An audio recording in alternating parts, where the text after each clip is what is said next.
Hello everybody, this is the Introverted Gadgeteer here, and today we're going to be looking at something very special. This particular system kicked off the dual screen motive for Nintendo. If you haven't already guessed what it is, we're going to be looking at the Nintendo DS. The very first Nintendo DS. I've picked this one up in sky blue, and while the original DS is a very common system, the Nintendog pack ones appear to be a little bit harder to find. I really wanted a box condition one of these, and while scouring around eBay and the marketplace and my local CEX, I've only been able to find 2 of these. So I've had this one imported from Portugal, and I paid a little bit over the odds for it, but it cost me $200 with $25 shipping. From my understanding, the only differences between the original Sky Blue console and the Nintendogs pack Sky Blue DS console is that you get a fancy sleeve around the original box, and it also included the original Labrador Nintendo's game. I know that Nintendo also released a pink variant of this Nintendogs pack system that came with the Dash Hound game. Very similar setup to what we've got here, but it was pink instead of sky blue. So, let's not waste any more time and get straight into the unboxing. So around the original box, we have this sleeve. It just pulls out like this. Just take a quick look around the box. We've got some information about the console.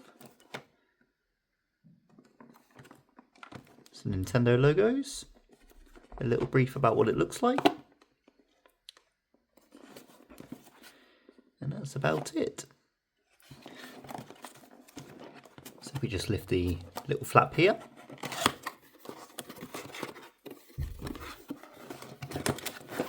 Pull it out of the box.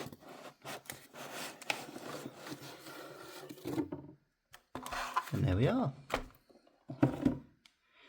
So on top we've got quite a large selection of manuals. Let's say you don't really see that many manuals in many of the consoles that are coming out nowadays. We've got the original charger. I believe the Game Boy Advance SP also uses exactly the same charger. So that was quite handy if you were upgrading from the original Game Boy Advance SP to the DS. And if we lift this flap here, there it is. The original DS in a lovely sky blue colour. So I've taken everything off the desk so we can take a better look at the system. Starting on the front, not a whole lot. Yeah, as well as on the side. And on the back we've got our right and left bumper triggers. The original stylus, which is always lovely to see. And the NDS slot.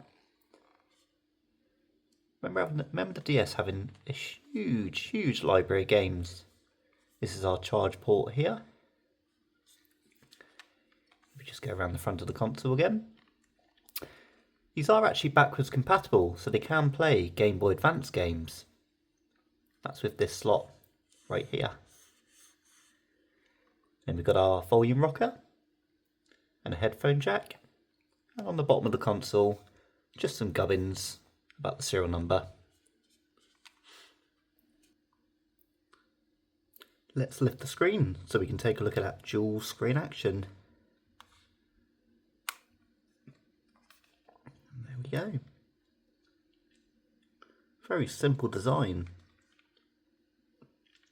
A bit like Marmite, some people really dislike the design, but I absolutely love it. These were quite notorious for having broken hinges, but this particular example has been kept in amazing condition for its age, considering it came out in 2005. I'd love to get this powered on and demo a game, and on the side here, what better game to show than the one that was originally included with the console on release? Nintendogs, Labrador and Friends. So if we get out of the case and take a closer look. This was quite a big leap for Nintendo. as their cartridge games before this were quite chunky and quite large compared to the DS ones. So we'll pop the game in the system, and like with a lot of Nintendo systems, the art goes facing outwards and just goes in the NDS slot like that and pushes in. And let's get it powered on.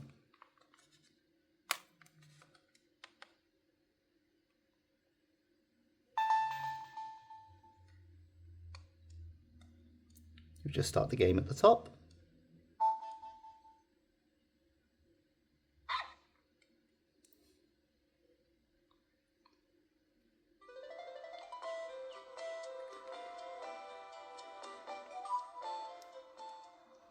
So we just grab the stylus from the back.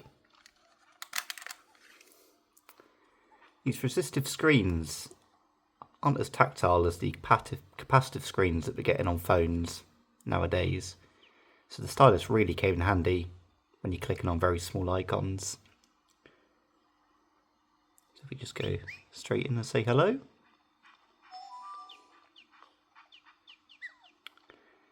As a child, this was as close as you could get to looking after a pet, but actually only a pet. I had such fond memories, and I spent hours and hours looking after my dogs and training them up in competitions. That's our supplies list.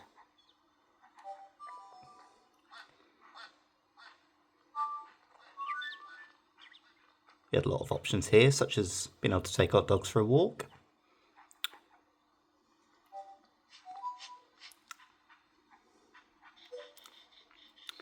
I always used to love all the varied items you'd be able to pick up when you took your dogs for a walk.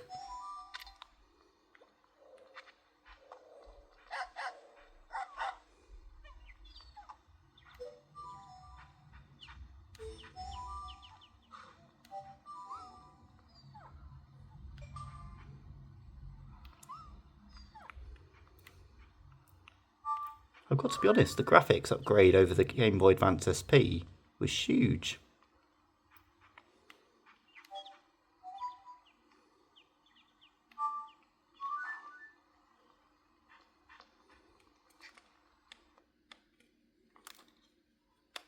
So, that was just a quick look back at the gameplay on Nintendo's first DS.